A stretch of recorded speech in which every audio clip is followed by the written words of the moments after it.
Greetings, fellow Let's Talk family viewers. Here we are again with another episode of Let's Talk Family, a place where we bring information to strengthen the family unit. I am so excited about today's show because we're going to talk about something that we don't hear much about. When I was younger, I heard a lot about this particular subject, but as I got older, I didn't hear too much about it. So I'm excited to have our guest here today to talk about the show. But before I bring her on, go ahead and like, share, tag somebody in, and throughout the show, if you want to post a comment, go ahead and post your comment. Go ahead and post your question. If you are watching the replay and you have a question, again, still post your question.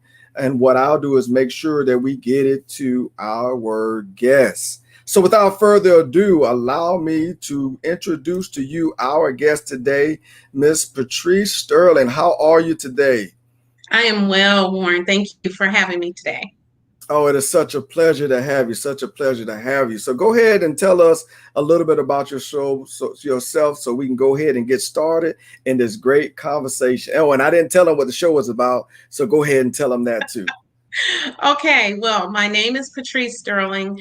I am a wife of this year, 25 years. I am a mother of three. And during the daytime, my 9 to 5, I work for a large healthcare organization in the IT department. And my three children are two girls and a boy. My boy is the youngest, and he was born with sickle cell disease. And that's what we're going to talk about today. I am the advocate mom when it comes to sickle cell disease. I will push forth.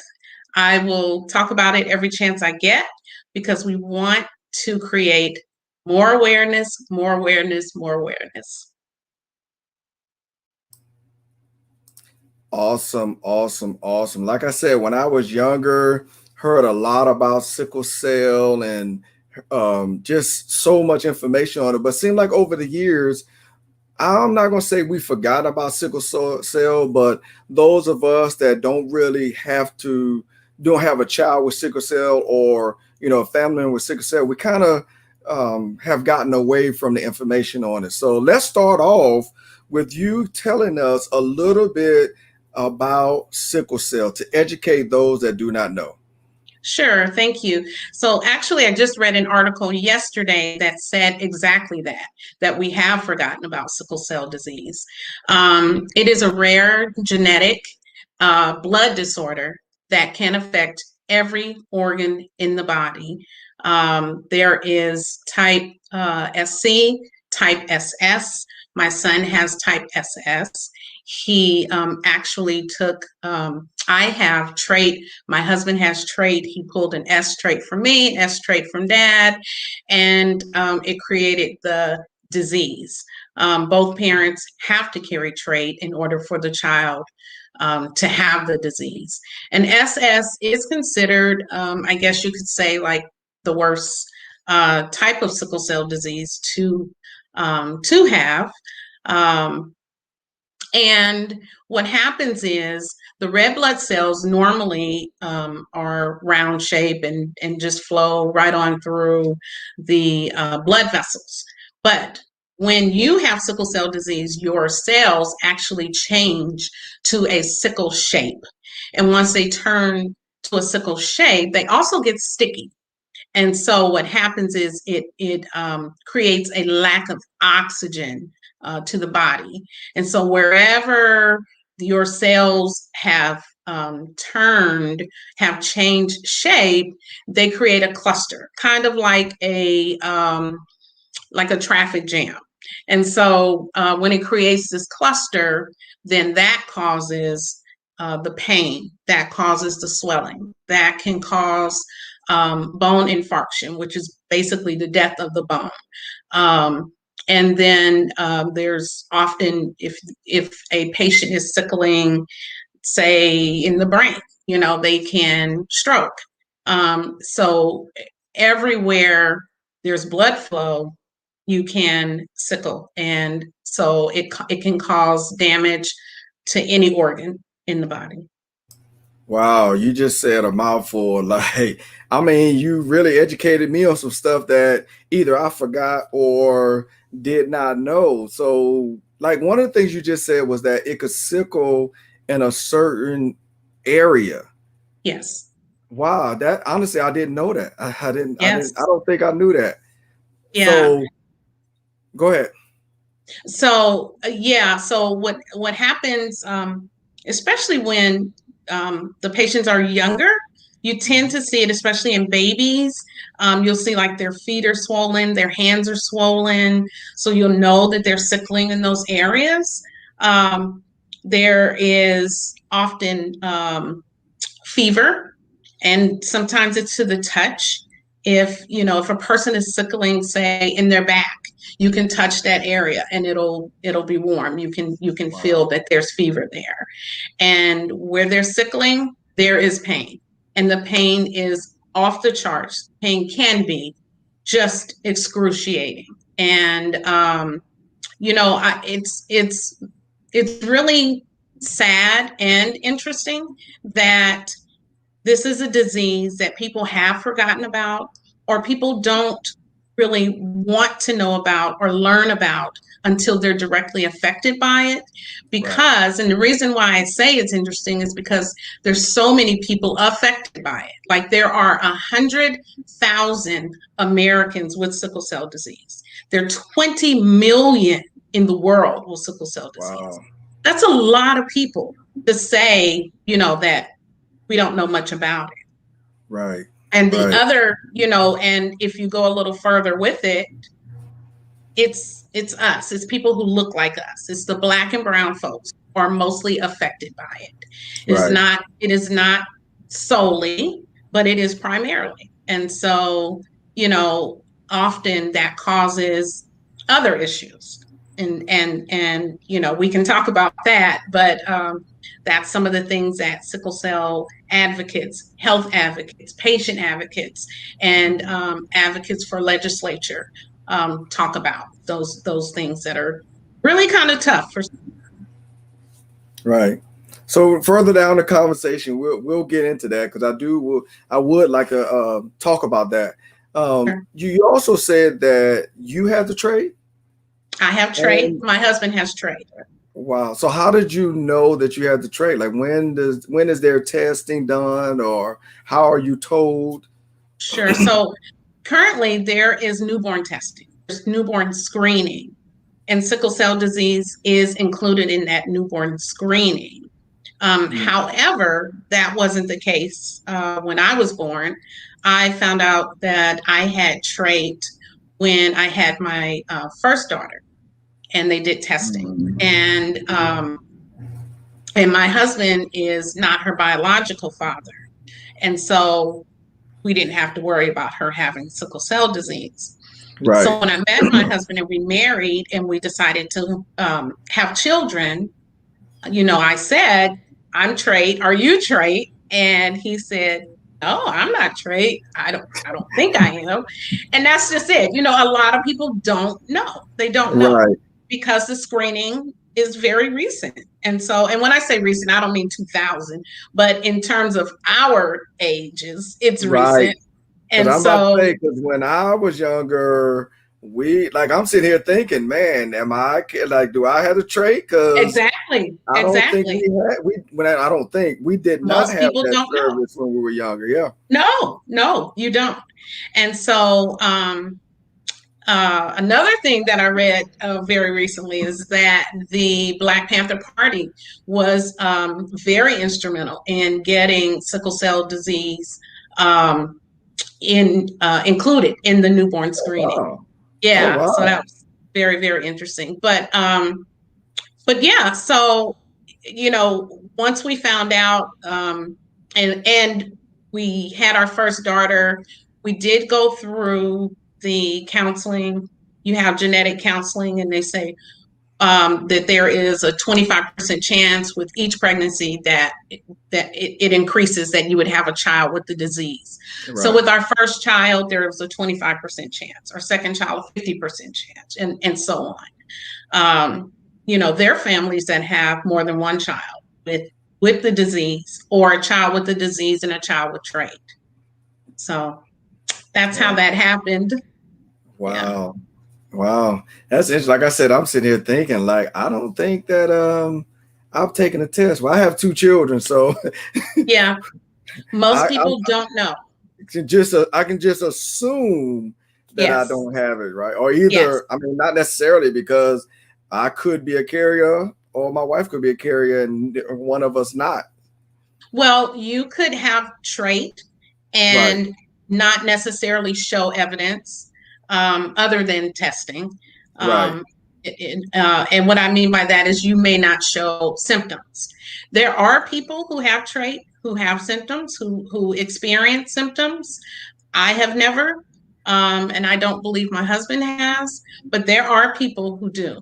And so, what I think what happens is when they experience these different things going on, then they will go to the doctor and say, "Well, what could this Right. be?" And the doctors are Right. like, "Well, let's take a look."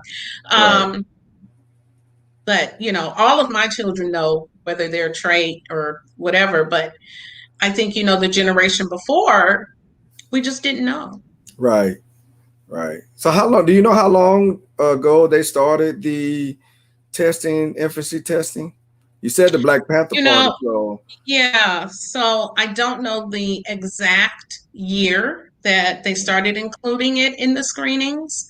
Um, I was born in the mid '60s, and it hadn't started then. right. So yeah, so I don't have the exact date. Okay. Well, I mean that's enough because I was just curious because like I said, I don't remember that being available when my mom never told. Matter of fact, I'm about to call my mom after this. Let's have a conversation. Well, you're one of the things that this is being exposed in this conversation is there Yes, are a lot of things within our families that yes, is not talked about. You know, absolutely, you find yourself 40, 50 years old and you going to the doctor and something's wrong, and all of a sudden you come home and you call mom or you call dad or you call your sister, you call hmm your aunt, your uncle, and all of a sudden, oh yeah, cousin Willie used to have that exactly. problem. And you Yes, just it yes, was something that was not disclosed, something that was not that's said. right. And We need to have more yes, conversations in yes, our families. We just yes, do. You have to talk yes. about these things. You are absolutely right. And for some reason, sickle cell disease used to be kind of taboo within our own communities. We didn't want to let people know that we had the disease. I have heard patients give testimony that they didn't want to tell people that they had the disease. They didn't Wow. want to be treated differently. And they Right. also knew that people didn't understand it. I've heard people say this, I mean, it sounds different, but I've heard people say, is it something you can catch? I mean, it's a genetic I've hereditary never heard that before. disorder. So, no, you Yeah. can't catch it. So either you have it or So, you don't. yeah, Right. exactly. So Exactly. let me show you a comment that has been posted there. So I have a post that says by Key Leo Feaster. This is my sister, by the way. I Nice. learned that my son's father had the trait, so my son Ah, has the trait. Why? ah, We learned that when he's ready to have children, he need to see his partner has a trait, right?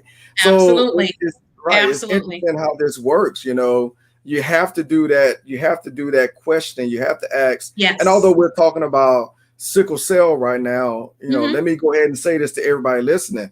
It's not just sickle cell. You really need to have a conversation with people in your family about whatever is in your bloodline, because Yes. if you don't know now, Mhm. later on it can expose itself. So, For but sure. back to sickle cell, back to sickle Yeah. cell. So, how has the challenge been, or has it been challenging living with a child with sickle cell? You know, the short answer is yes. It is it can be very challenging. Right. There are those days and weeks of sleep deprivation. And when your child is in pain, that's just that hits on a different level, as the young people say. Yes, it does. And it's nothing really you can do about it. There's some preventive measures that we take, that we do them to try to prevent him from having a crisis. Um, but it doesn't always work. You can only do what you can do. And then once the crisis begins, of course, there's some things you can do.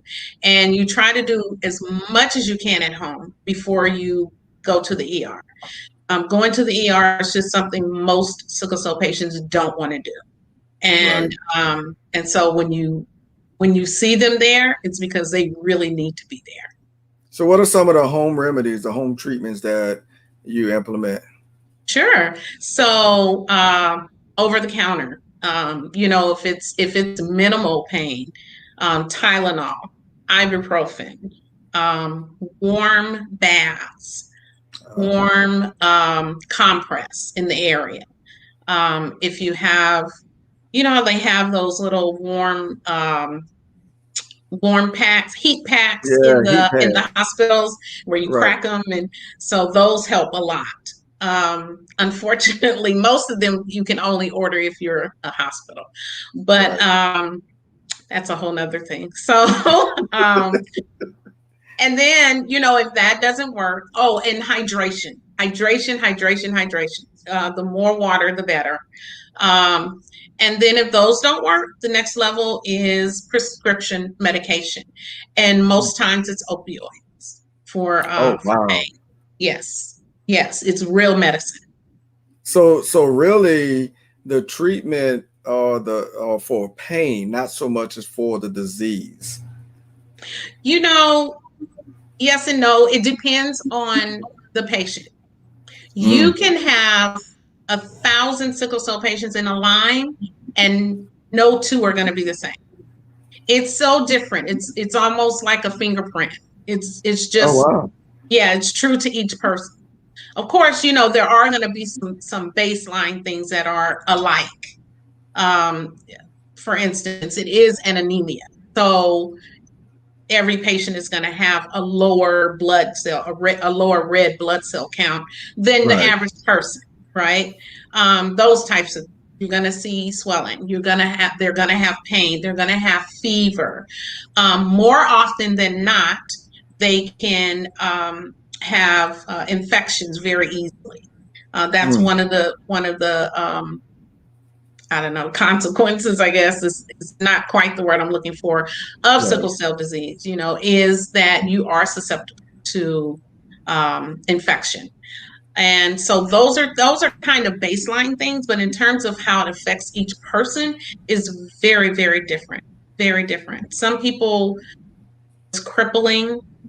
People, they have, for instance, with my son, he's had crises that were so bad he couldn't hold a pencil to do his schoolwork. He couldn't. Uh, We have stairs in our house, and so someone has to help him walk up the stairs. He's taller than me, so that's interesting at times, right? Unless right. if my husband's at work, it can be interesting. Right. And so, those are some of the things besides pain. He has been really, really blessed. He's had some issues, like he had a liver injury. He had a kidney injury. They call it an Mm. injury when there are some issues. They call it an injury. And that was his first trip to the ICU. But those injuries were not permanent for him. as they are for some. So some Right. people, a lot of times when kids are really young, they have to have their spleen removed because the cells have a tendency to pile up in the spleen and it just overworks it. And so, um, there's with the young men in sickle cell, they have a tendency to have a lot of joint, a lot of hip issues, and so Mm. they have hip replacements. I mean, it's just it Wow. depends. I There was a person I met at a conference just recently whose um, son had multiple strokes, multiple um, during one crisis, and was left as a quadriplegic. So, it just really, my son has just been really, really favored and blessed. That's all I can say. Um, and he has suffered a lot. So I just can't imagine, Right. others at a higher degree. Just Yeah. it's heart wrenching. Yeah. Well, you answered the next question I was thinking of. I was gonna ask normally how long does the episode last, but I think you've answered that. It varies from person to person. It Yeah. absolutely, yeah, absolutely does. It can be It can be hours, it can be days, it can be weeks, it could be, even if a crisis has, I want to say like technically ended. So if they're in the hospital and they've been there and they've been in a crisis for say 10 days and their labs are starting to look better and it looks like they should no longer be sickling, it Hmm. still does not mean that they are no longer in pain because the body has that muscle memory and the body is still trying to come back from what it just fought. Right. So it can last quite a bit of time. Wow. Well, we do have a question, and the question is, would something like glove warmers work? I think glove warmers are something that'd be really, really good. I know people on the East Coast use them a lot. I'm on the West Coast, and so we don't have the freezing temperatures here, but I've been told that they work really, really well. And sometimes I think it's cold enough even here to have them, but we do have the heat packs, and you can kind of create a hand warmer like that. So yeah, I Right. think that's a great idea. Great idea. So, what are some mitigating factors to help with having sickle cell? Or are there any mitigating factors? Well, there's the preventive maintenance that they give us, and that's hydration. Um, I've also learned, and not extensively, but I've learned that there are certain um, food groups that help and harm. Hmm. For instance, if you have a high intake of sugar, sugar creates mucus, and the Seems like mucus. high intake of sugar causes a whole lot of problems. Yes, yes, and that then can begin the inflammation, which can start other stuff. Yeah.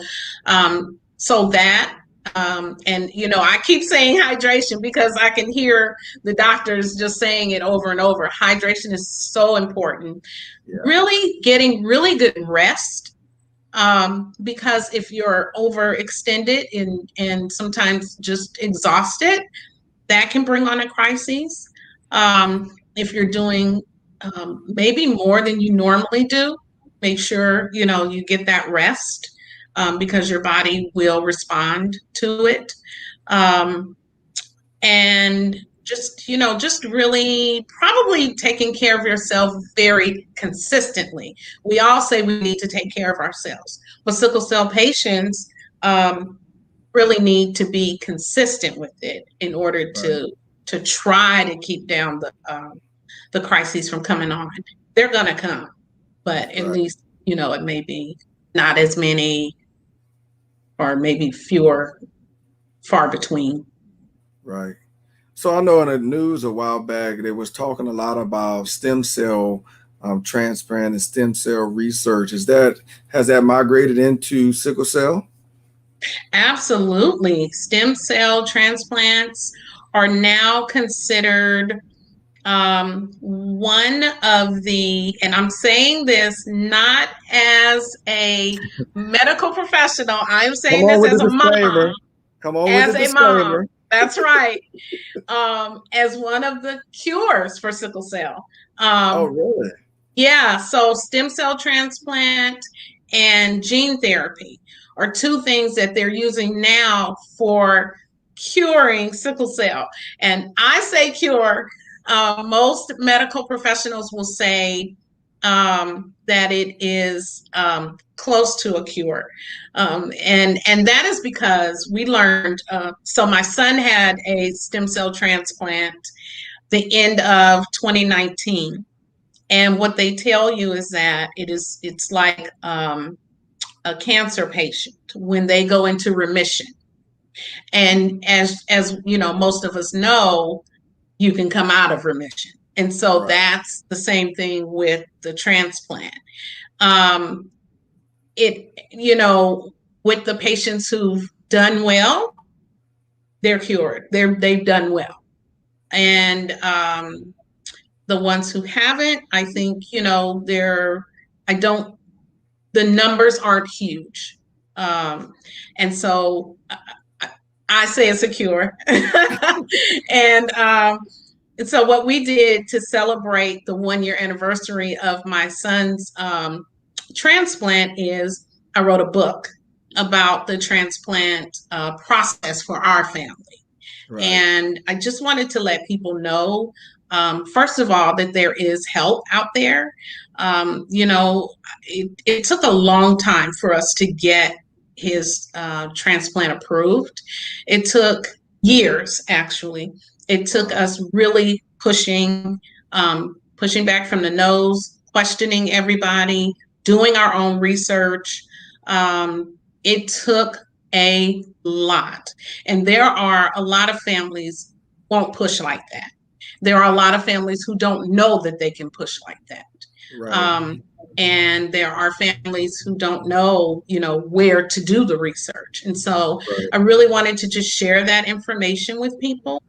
I also share in my book um, about some educational options for children with sickle cell, and not just children with, thank you, not just children with sickle cell, but children with chronic illnesses. There are Right. a lot of options and a lot of support for them in the school systems that the parents aren't aware of. And so I just wanted to share some of that information with families and just to let them know, never ever give up.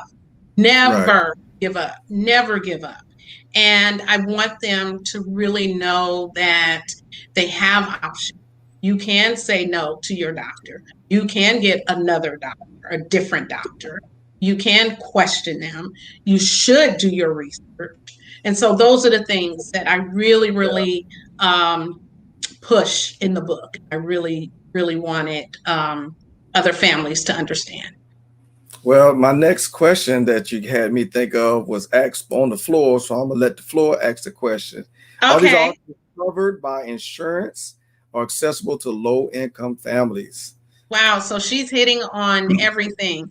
So, in terms of, no, this is really good because these are the Yeah. things we need to talk about. So, in Right. Right. terms of insurance, um, I I probably was in a bit of a cocoon because I have really good insurance and everything was covered. But what I will say is that that's not the case for everyone. Right. However, there is still help. There are trials that will take you, even if you're not insured. So you just have to really do the research. There is a website called clinicaltrials.gov, www.clinicaltrials.gov. So I'm gonna write that That down and put it up.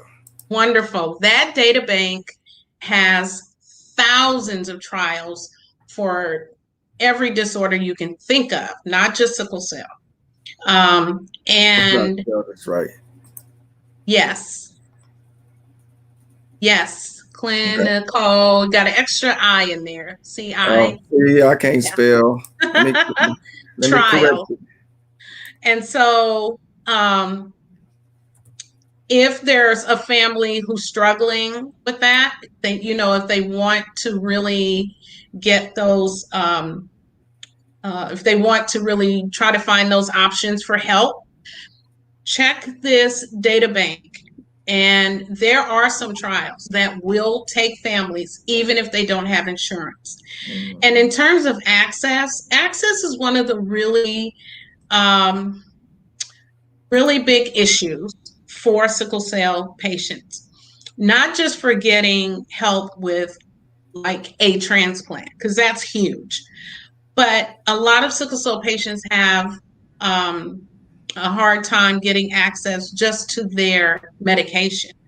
Right. There are a lot of social issues surrounding sickle cell care. And a lot of our sickle cell organizations and associations are really trying to address that. And they're addressing it through legislation. And, one of the things that we really like to push is for people to vote. You have to vote, and you have to vote every single time that it's Yeah. available. And you have to do your homework on the people you're voting for.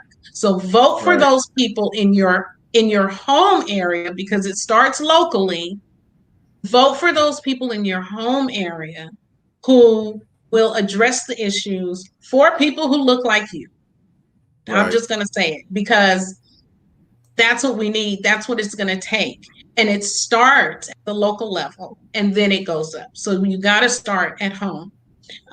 And, these things will start to change. They'll start to look a little different. If you live in a rural area, it's hard to get to the ER. It's hard to find a Yeah. pharmacy that isn't far away. And if you don't have transportation, that's an issue. So we're looking at really trying to get pharmacies to get medication to the patient. Um, and so there's a lot of work going on right now around access. Right. So Now, thank you for that question. understanding that you're not in the medical field. All Right. right. I'm gonna ask this question, but I'm gonna put the disclaimer out there again. Thank you. Understanding that you are not in the medical field. Mhm. In your experience, how has COVID and everything that we've dealt with in 2019 and currently in 2020, how has that affected your family and your son having sickle cell? Sure. So um, it's made us more careful. Right. We were already kind of on a lockdown because we were still coming out of his transplant. And so Um, after the transplant, he's quarantined for a large number of days. And we went to Southern California for his transplant. And when we came back home, he was still under quarantine. So just in a more extended kind of way, instead of just he and I, he was quarantined to his house and everybody that lived in the house. And so in that way, it hasn't been very different. But I'll tell you this, it's been very different in terms of him getting care, because, and I actually just wrote an article about this. He had to go to the ER, and he had to go because he had symptoms that could have been mistaken for COVID symptoms. And so wow. he had to go. There's just no choice. You can't just stay home and Right. feel better. And so he went in. Well, we're used to going in with him. Either myself or my husband, one of my girls, somebody is there with him at all times. And that's not the case during COVID. And COVID, not we drove up just into the little circle that's right at the emergency room, and we couldn't even park there anymore. You have to drop off. It's literally a drop off. And it Wow. just hurt my heart because, you know, he was in a lot of pain. And so just to drop him off just didn't work for me, honestly. So Right, right. um, so I did a little maneuvering. So we won't go into specifics, but I did get, Let's I went leave and that got, part alone. That sounds like you don't want to put that in the airway. no. So I was able though to go ahead and get him a wheelchair and get him to the line. I stood in the line with him and got him in. I couldn't go, any further than that. And they were very insistent and not very nice, but okay. So it's their job. And so that was tough. Fortunately, because he's under a specialist out with his transplant, they were very sensitive to that, and so the doctor called me, and I should be clear about this. My son is no longer considered a pediatric patient. He is under pediatrics for his transplant. He is not for his regular hematologist. So that kind of created a little clash. And so, but the ER doctor understood that and actually called me with everything they were doing and just kind of walked me through every step and asked some questions, because that's Right, another thing. When family members are there, family members can give you the information you need as the provider. So, because the patient usually is just not in a state where they can give you the best information.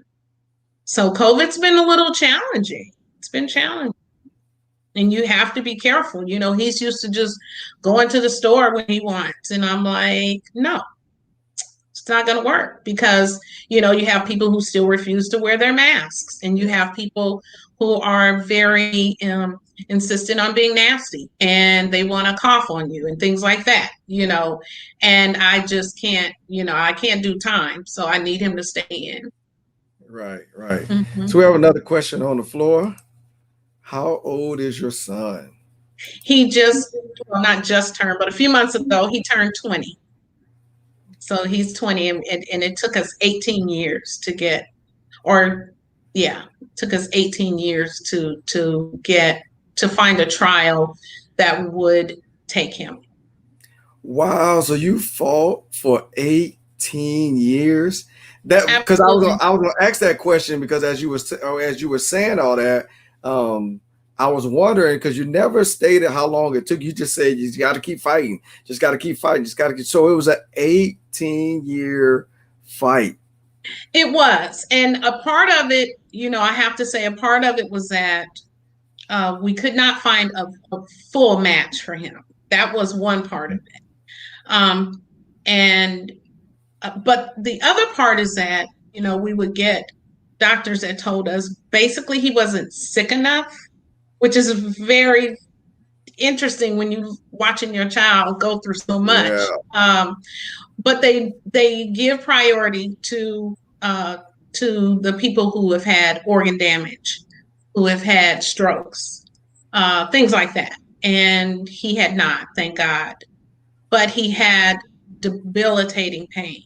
His right, his quality of life just wasn't that good. And right, we finally found a doctor who said that was one of the very first things he said. He said, we need to improve his quality of life. And I just broke down crying. Like, I was just so happy. So yeah, that's what happened with that. It took a very, very long time. No, you need to stop saying a very long time and start saying it took 18 years because in my mind, 18 years is not popping in my head when you say a very long time. So Yeah, that just puts a whole new perspective on the fight or the struggle. I don't really want to say fight. You can use the word yeah. fight, but I want to say more of a struggle because in my mindset, no disrespect to you or how you're saying it, Sure. in my mindset, although you are fighting, there's a struggle involved in that. You Absolutely. know, Yes. how many doctors did you have to, for lack of better terms, how many doctors did you have to cuss out? Well, um, That's so funny. Um, I, did, I haven't kept count, but I'll tell you, Right, right. we've had appointments with specialists, and they didn't offer this in our healthcare organization, but my healthcare organization did fight for him to get it through other organizations, and they really his hematologist actually um, wrote the recommendation for our system to approve it. So we went to places very well known that you would know, and they are, they have all the commercials. They have, and it was appointment after appointment that were roller coaster rides. And Mm, because they would bring us in for the first one and they say, well, yeah, he looks like a good candidate. And we go to the next one and yeah, so here's the next thing you need to do. And then you get to the next one and they say, oh, yeah, no, we can't do it. wow. And so it's, with each one, you're thinking, oh, this is it. This is it. So Yeah, there were several. And I hesitate to call names, but they're very, very well known organizations. right. So, I mean, you just put a whole different perspective on the conversation with because that's your son's entire childhood. Absolutely. The entire childhood, 18 years. I want to say I Yes. really want you to say 18 years as opposed to a Yes. long time, because in Yeah. my mind, a long time, 5, 6 years. Yeah. But Yeah. you're I mean, talking it's about it's relative. right. You're talking about the entirety of his childhood. Like, how much Yes. school did he miss? How many sports were he Oh my not able gosh. to? Oh my Yes. gosh. He Yeah. missed he missed a ton of school in the school building. But we had the teachers from the SPED departments in the different schools would come and work with him one-on-one, Mm, or he worked remote before everybody else was doing remote. right. Uh, and so there was a lot of that. And when he's in the hospital, they do have a teacher in the hospital, and they work with your child's teacher to find out, what they're working on, what they should be doing while they're there, and Oh, all of nice. that. So, yeah, he missed a lot of school. There are lots of planning is hard, vacations are hard because Right. you don't know. And so you don't buy a ticket without getting insurance because, Right. you may Yeah. have to return it. But you figure it out after a while. Right. And where you go makes a difference because my family, my extended family, we did snow trips, or yeah, snow trips. And so we couldn't do that with him. And so elevation is Right. a huge deal Yes. because the Yeah. higher you get, the less There's oxygen oxygen. in the air. Yeah, Right. yeah. And so, you can cause a crisis to start. Or if you're going somewhere even that's warm, you still have to be careful because if he's, sweating too much and not putting enough back in, that can cause a crisis. So, and if it's too cold, that can cause a crisis. So you have to be Right. careful, planning where you're going and the area that you're in, because ER rooms reflect their community. Yes. So, and the competency in ER room reflect the community.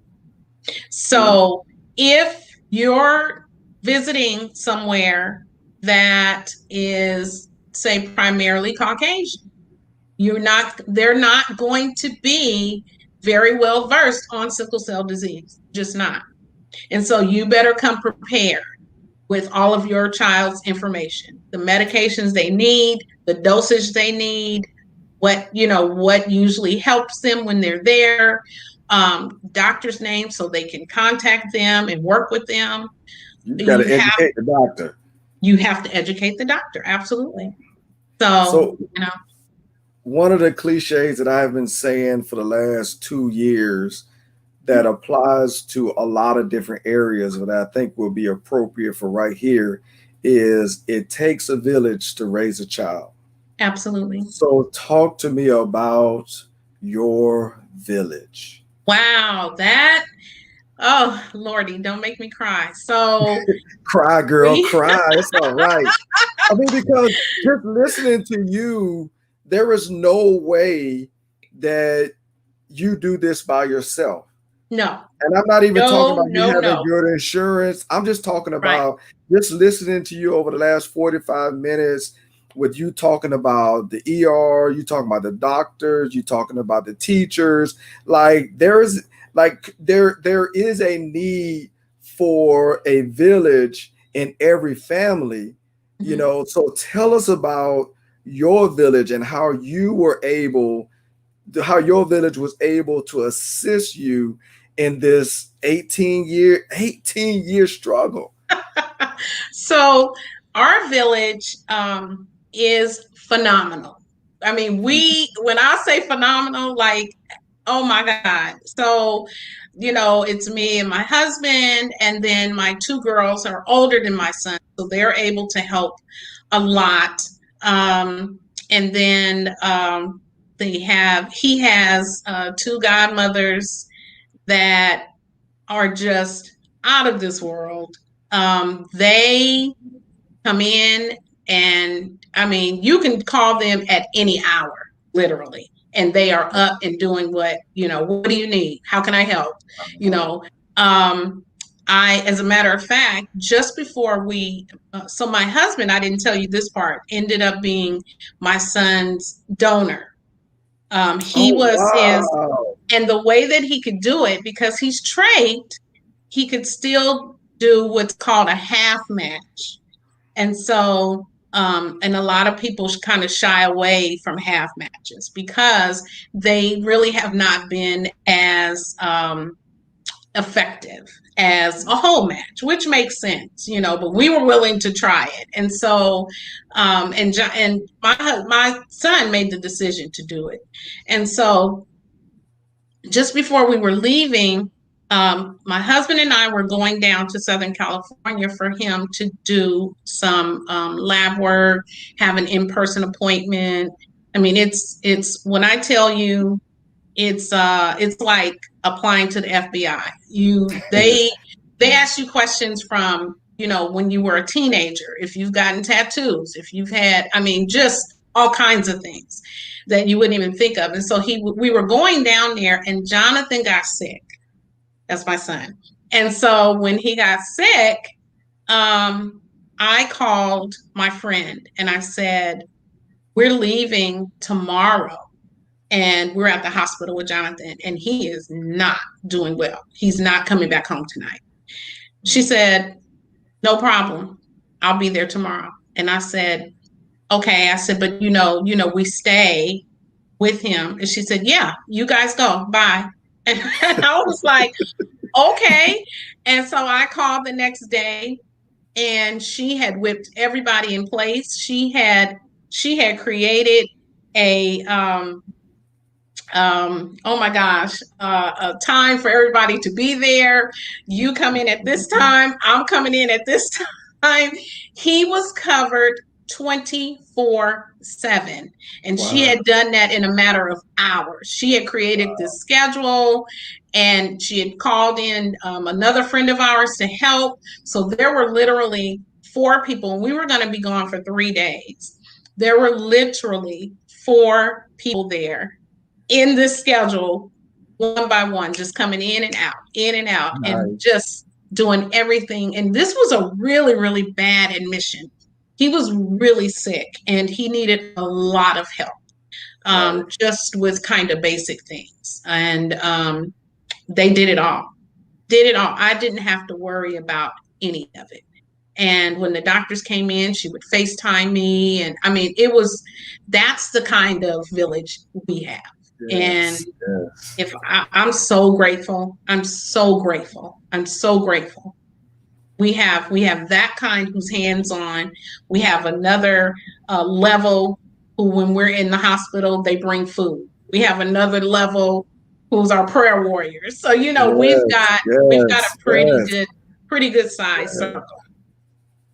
Yes, it takes a village. It takes a Yeah. village. I do marriage classes and stuff like Hmm. that, and that's one of the things that I'm starting to implement is the aspect of village. Like I asked a question a couple years ago on social media, which I'm gonna re-ask again.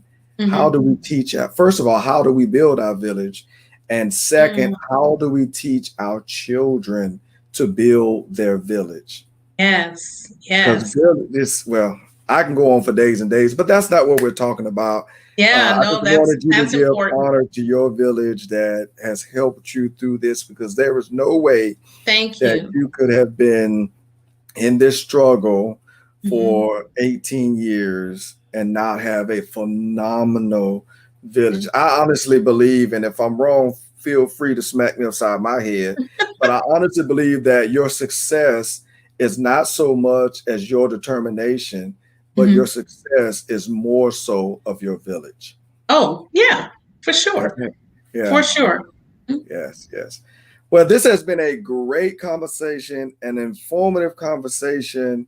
It has been, I've learned a lot. I've learned a lot, and I hope the viewers learned a lot. Also, we did get a lot of questions from the floor that I did bring Yes. up. And again, if you watching the replay, feel free to ask your questions, and we will make sure we get her the questions. But for today, our time is up, and the conversation is over as it pertains to this particular show. So, as we get ready to close, Patrice, go ahead and give us about your last comments or tell us how to get in contact with you. Definitely tell us about this book. So the time is Sure. yours. All right. So the book is titled Taking My Life Back, a family story of triumph from transplant to transformation. And it is on my website, which is www.thefamilylink.org. Thefamilylink.org. You can get your copy from there today. And I also have a Facebook group, and it is for caregivers. Of course, my area of specialty is sickle cell disease. However, uh, we welcome all caregivers to join the Facebook group. It is called the Warriors Vault. The Warriors Vault. So come join us. When you go on my website, on the www.thefamilylink.org, please register. Give me your name, your email when it pops up on the screen.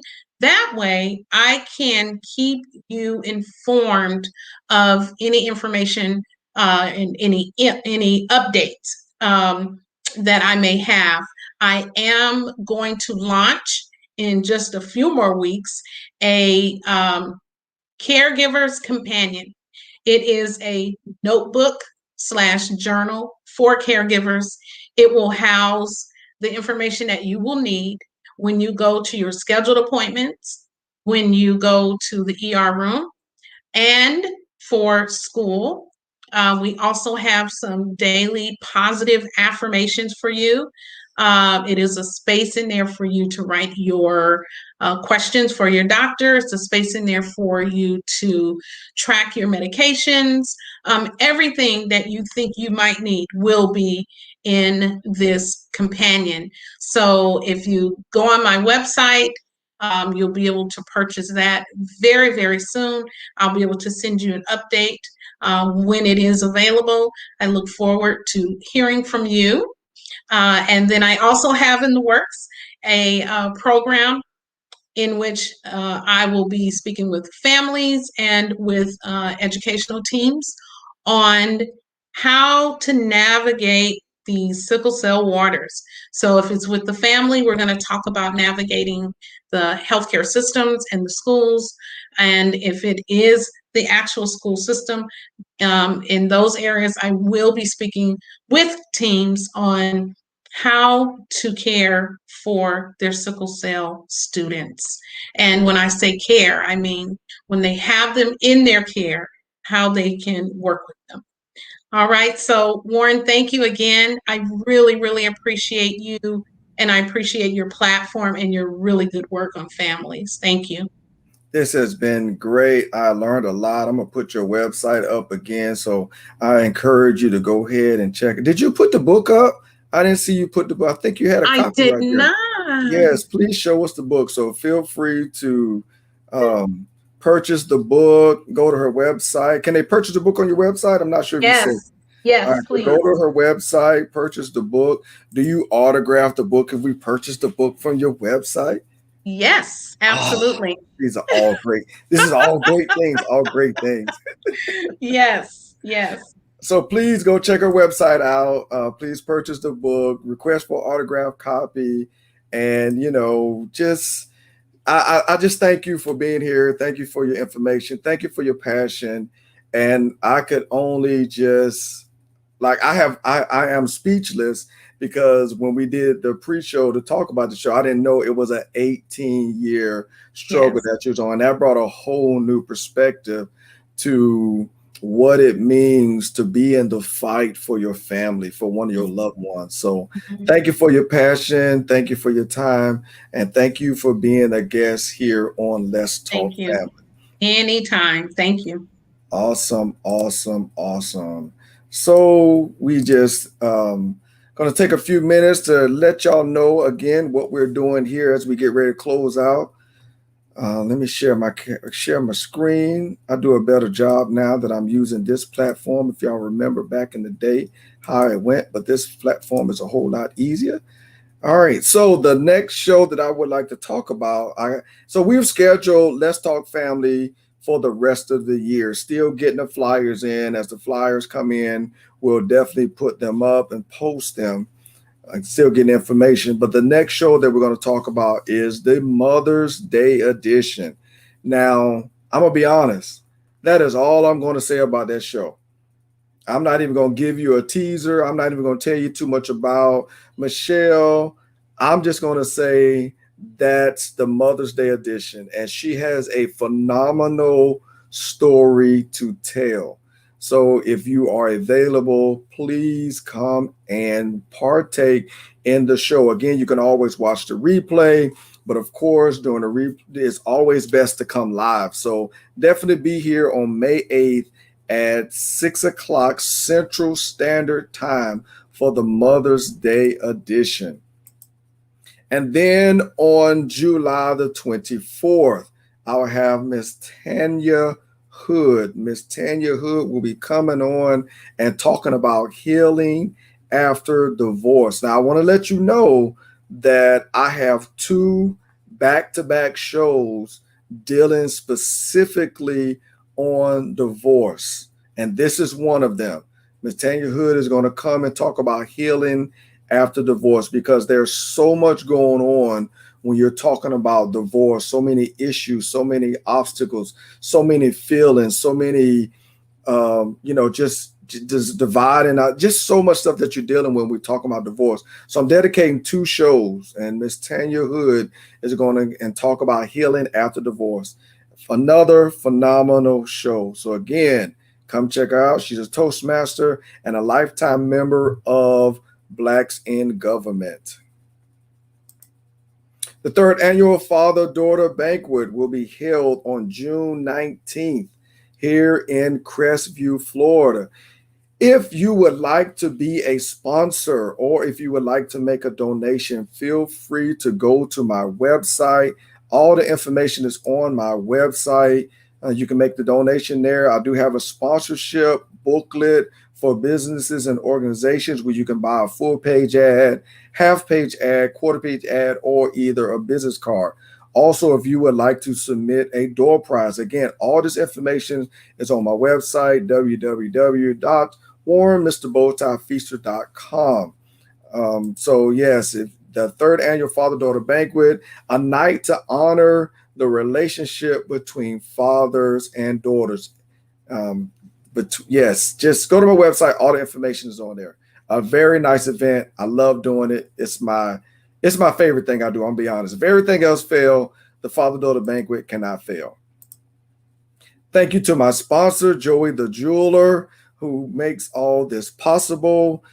Just give him a shout out. So, hey, this has been another great episode of Let's Talk Family. When you're here, you're family. Warm Mr. Bowtie Feaster. Always like to end with my 3 points of interest. 1, the center of everything is family. 2, be the best you that you can be. And 3, it's called life. Live it. Have a great day.